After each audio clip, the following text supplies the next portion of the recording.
La chronique culture, c'est tout de suite. Marie Brett s'apprête à nous rejoindre. On va commencer ce soir avec le nouveau disque du Canadien Leonard Cohen. If you are the dealer, I'm out of the game. If you are the healer, means I'm broken and lame. If thine is the glory, then mine must be the shame. You want it darker, we kill the flame.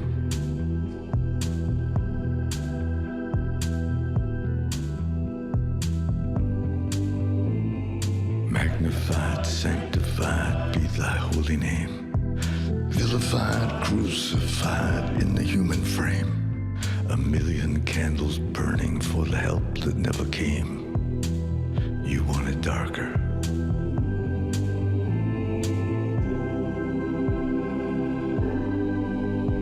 Hey, nay, nay, nay.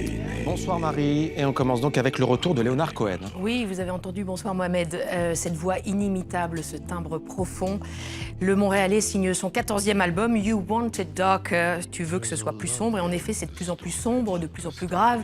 Il faut dire que l'artiste a 82 ans. Bob Dylan, le nouveau prix Nobel de littérature, disait que les textes de Leonard Cohen ressemblaient de plus en plus à des prières. Eh bien, ce nouveau chapelet est de plus en plus inspiré. Je vous rappelle qu'il est quand même petit-fils de rabbin, Leonard Cohen. Les Canadiens, le Canada à l'honneur aussi dans cette chronique de Marie, avec à l'origine une exposition à Paris, hein, c'est l'art de la paix, c'est ça, je vais y arriver. L'art de la paix, absolument. Alors c'est une exposition inédite qui se tient en ce moment au Petit Palais.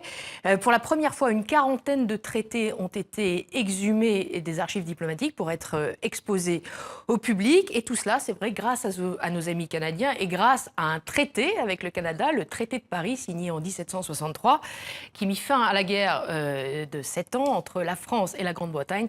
C'est à ce moment-là d'ailleurs que la France céda son premier empire colonial à la Grande-Bretagne, dont le Canada. Écoutez. Ce traité de 1763, nos amis québécois considèrent que c'est à cette occasion que les maudits français ont lâché les Québécois. Or, ce traité de Paris, il a aussi une autre histoire, c'est qu'en fait, il est à l'origine de cette exposition. Parce que grâce au musée de la civilisation, le grand musée de civilisation qui est dans la ville de Québec, nous avions, à leur demande et à la demande des autorités québécoises, nous avions prêté ce traité de Paris de 1763 au musée de la civilisation.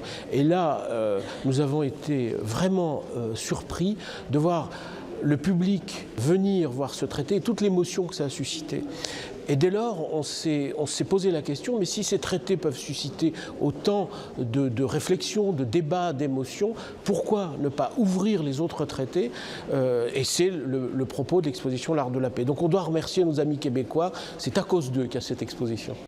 On dirait même plutôt grâce à eux, Marie. Hein. Merci les Canadiens. Oui, merci les Canadiens. En tout cas, on le voit bien, l'accord, l'entente, la paix, c'est tout un art en effet. Pourquoi une exposition sur l'art de la paix? Eh bien, c'est d'abord pour rappeler que l'objectif de la vie des hommes, c'est la paix. Alors, on est tellement envahi par les images de guerre, que ce soit la presse, la radio, la télévision ou les jeux vidéo, que de temps en temps, c'est bon de se rappeler que les efforts depuis des siècles des sociétés humaines sont tournés vers la paix. L'Europe occupe une place particulière dans cette exposition L'Art de la Paix. L'acte fondateur de cette volonté vers la paix, c'est le traité de Westphalie, parce que c'est la première fois que les princes s'assoient autour d'une table et envisagent l'avenir. Et dans l'exposition, vous avez toutes les étapes du traité de Westphalie jusqu'aux plus récents traités européens aujourd'hui qui sont la CECA, Maastricht. Faut-il rappeler aujourd'hui que c'est grâce à la construction européenne et l'Union européenne que les pays européens ont la chance de vivre en paix depuis très longtemps. Oui, on le sait que la construction européenne, c'est l'aboutissement de plusieurs siècles de guerres, de rabibochages, d'ententes, d'alliances. Les traités se sont d'ailleurs épaissis à mesure que la construction européenne se faisait. Il suffit de voir le traité de Maastricht, vous avez vu, on dirait 4 bottins empilés. C'est assez incroyable. Il y a aussi des objets. Hein, alors, celui-ci, ça peut être un objet, un gros objet. Alors, il y a aussi d'autres objets, essentiellement des affiches et des tableaux, et une table. La table sur laquelle a été signé le traité de Versailles, le diktat pour les Allemands, signé en 1919. On reconnaît Georges Clemenceau. Et puis, il y a un objet Plus proche de nous, le fameux maillet utilisé par Laurent Fabius lors de l'adoption de l'accord de Paris sur le climat, conclu à l'issue de la COP21. C'était en décembre 2015, on s'en souvient.